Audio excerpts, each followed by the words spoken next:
जी मुगिरी, सबसे पहले बताइएगा कि आखिर ये क्या मामला है। 15 साल से ये करप्शन का बाजार गर्म है, किसी ने सवाल क्यों नहीं उठाया? मिस फरजाना, आज की जो रोईदाद है वो इस करप्शन की, सबसे बड़े करप्शन की जो बात है वो मैं बताने जा रहा हूँ।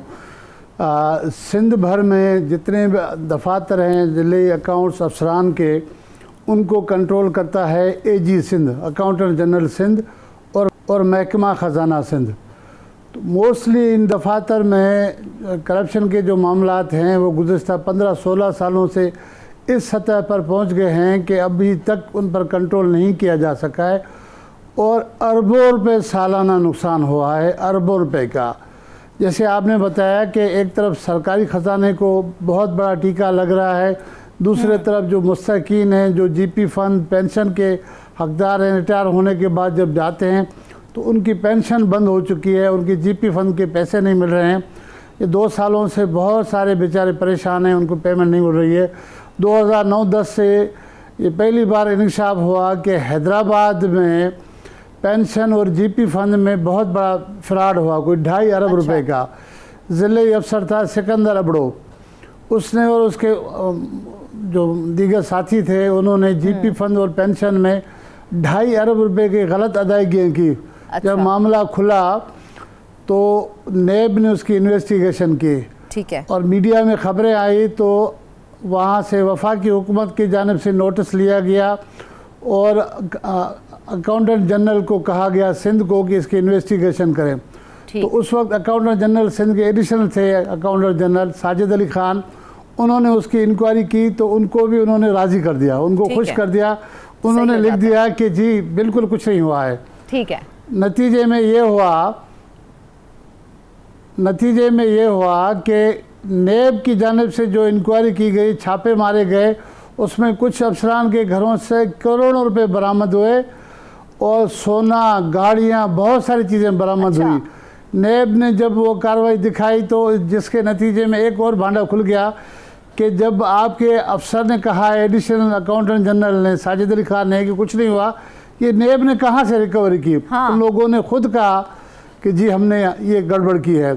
तो कुछ लोग उसमें जेलों में चले गए, जिसमें मुश्ताक शेख साहब थे। साहब, ये कैसी तहकीकात थी जहां तहकीकात में कहा जा रहा है कि कुछ भी नहीं है और वो अगले बंदे खुद ये इंकिशाफ कर रहे हैं कि हाँ जी हमने गड़बड़ की है? देखिए, मैं यही तो बात कर रहा हूँ कि एजी सिंध जो मुहाफ़िज़ है, सिंध गवर्नमेंट के जितने भी फिनंशियल मामलात हैं, जिसमें मुलाजमीन की तनख्वाह हैं, पेंशन है, जीपी फ़ंड है और जितने भी बिल हैं डेवलपमेंट के, उनके मुहाफ़िज़ हैं, उनकी टीम है, वो ये पैसे डिसबर्स करते हैं। उनके अफसरान जो है कई सालों से इस गड़बड़ में मुलव्वस पाए गए हैं, उनके ख़िलाफ़ कार्रवाइयाँ हुई। मैं आपको बताऊँ कि नेब की जानिब से इतने करप्शन के केसेस बनाए गए हैं अकाउंट्स अफसरान के ख़िलाफ़, जो आपकी सोच है, कई जेलों में चले गई। लेकिन अभी हाल ही में 5 अजला के लिए लिखा गया है जहाँ से ये दोबारा मामला खुला है, हैदराबाद, जामचोरो, मटियारी, दादू और नौशरो फेरोज़, कि यहाँ पर जब ये ऑडिट करने के लिए टीम गई तो पेंशन का उन्होंने रिकॉर्ड नहीं दिया। तो फिनांस वालों ने अफसरान को, अपने अफसरान को लिखा है कि ये रिकॉर्ड फराहम करें, क्यों आप रिकॉर्ड फराहम नहीं करें? तो पता चला है कि एक बार फिर पेंशन में जैली आईडीज़ बनाए गए हैं, जो वहाँ के अकाउंट्स अफसरान हैं, हैदराबाद के, जामशोरो के, दादू के, नौशरो फेरोज़ और मटियारी के, उन्होंने जैली आईडीज़ बनाए मुख्तलिफ लोगों के नाम से। जैली आईडीज़ का मतलब यही है यानी कि वो जो घोस्ट मुलाजमीन टाइप होते हैं, कुछ इस तरह की आईडीज़ बना के तो वो रकम ली गई है उनसे। फ़र्ज़ करें कि मेरे नाम से मुझे पेंशन दिखाया गया, मेरा शनाख्ती कार्ड इस्तेमाल करके जली आईडी बनाई गई है। मेरे नाम से कोई और था, उसी नाम को ऐड करके उन्होंने बना दिया और मेरा अकाउंट भी खुलवाया गया बैंक में। अच्छा, वो पैसे भी जा रहे हैं। आप हैरान हो जाएंगी कि इसको पकड़ने पहले मैनुअल था, मैनुअल पे चलाते थे। ठीक है। तो उन्होंने कहा मैनुअल पे अब इसको बंद करें, एक बहुत ही शानदार सिस्टम लिया है, सैप सिस्टम, कंप्यूटराइज। अब इन्होंने अफसरान ने और मुलाजमीन उसका भी तोड़ निकाल दिया। उस सैप सिस्टम में जिन मुलाजमीन के तनख्वाहों के या इसके पैसे जो जा रहे हैं जीपी के, पेंशन के अकाउंट्स में, तो अकाउंट्स खुलवा दिए गए मैं कैसे खुल गए? मैं 2 साल पहले की बात, ओरिजिनल अकाउंट खुल गए, अकाउंट में करोड़ों रुपए जा रहे हैं उनके सालाना, और एक एक अफसर जो है वो करोड़पति हो गए, उनके पास इतनी बड़ी गाड़ियाँ आ गई हैं कि आप हैरान हो जाएंगे। मुझे नेब का एक अफसर बता रहा था कि हैदराबाद के 17 या 18 ग्रेड का कोई अफसर था, उसका घर हैदराबाद में उसने बनाया महल की तरह। अच्छा। 2 अरब रुपए से ज़्यादा लागत थी। तो डीजी नेब उस वक्त के थे डॉक्टर नजफ कुली मिर्ज़ा साहब।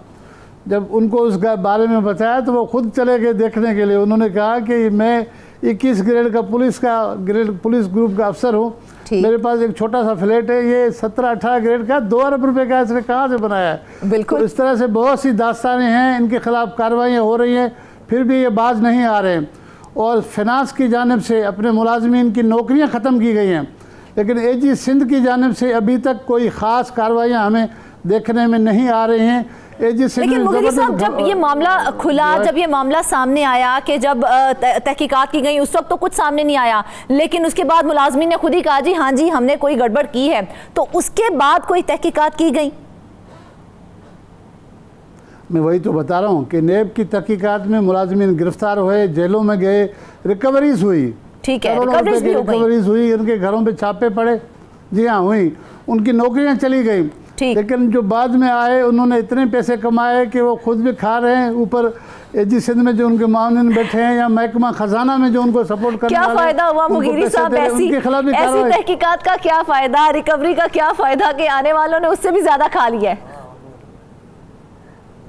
ये बड़े उस्ताद है, आप देखिए ना, बस ये समझ रहे हैं कि करोड़ों रुपए के गेम करके निकल जाओ, नौकरी चली जाए, कोई बात नहीं, फिर अपना कारोबार करो। तो ये सिलसिला ख़त्म नहीं हो रहा है। दूसरी जानब 2 सालों से जो जेन्युइन पेंशनर और जीपी फंड वाले थे, अब इन्होंने ओवर पेमेंट की। मसलन ये है कि सिंध गवर्नमेंट की जानिब फ़र्ज़ करो कि जीपी फंड के लिए, पेंशन के लिए कोई 50-70 अरब रुपए रखे जाते थे साल में। ठीक है। जब ओवर पेमेंट की तो पैसे ख़त्म हो गए। ख़त्म हो गए तो अब पैसे कैसे आएँ, कहाँ से आएँ? तो नतीजे में इस साल पे एक्स्ट्रा 200 अरब रुपए रखे गए हैं ताकि जिन गरीबों के पैसे, जिन मुस्तकीन के पैसे जो नौकरी पूरी करने के बाद रिटायर हो गए, जिनके बच्चों की शादियां करनी हैं, जिन्होंने घर बनाने हैं, जिन्होंने कोई और काम करने हैं, 2 सालों से वो इंतज़ार कर रहे हैं कि हमें जीपी फंड और पेंशन के पैसे मिले तो हम कुछ कर सकें। तो सरकार की जानिब से इस साल इसको महसूस करते हुए 200 अरब रुपए एक्स्ट्रा रखे गए हैं ताकि जो वाजिबात है वो अदा किए जाएँ। लेकिन ये लोग बाज नहीं आ रहे। अभी ताज़ा जो है 5 अजला के लिए बारे में मैं जैसे बता चुका हूँ कि हैदराबाद, जामशोरो, मटियारी, दादू, नौशरो फेरोज़ के बारे में जो ऑडिट की टीमें गई हैं वहाँ ऑडिट करने, तो उनको इन्होंने रिकॉर्ड भी नहीं दिया। अब रिकॉर्ड दे रहे हैं तो फंस रहे हैं। तो इस वजह से वो कोशिश कर रहे हैं कि ऑडिट वालों से कुछ मामला करें, कुछ एजी सिंध से, कुछ किसी से करके इस मामले को फिर दफन करें। लेकिन मुगीरी साहब, अरबों रुपए की करप्शन की गई है और फिर उसके ऊपर तहकीकात भी हुई, तो क्या सिर्फ अफसरान ही मुलविस निकले या नीचे वाला अमला भी इस सारे मामलात में मुलविस था?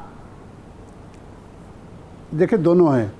काम तो नीचे वाले कर रहे हैं ना, जो ज़िले में बैठे हैं, जो डिस्ट्रिक्ट अकाउंट्स को संभाल रहे हैं, सबसे गड़बड़ तो वहाँ से हो रहा है।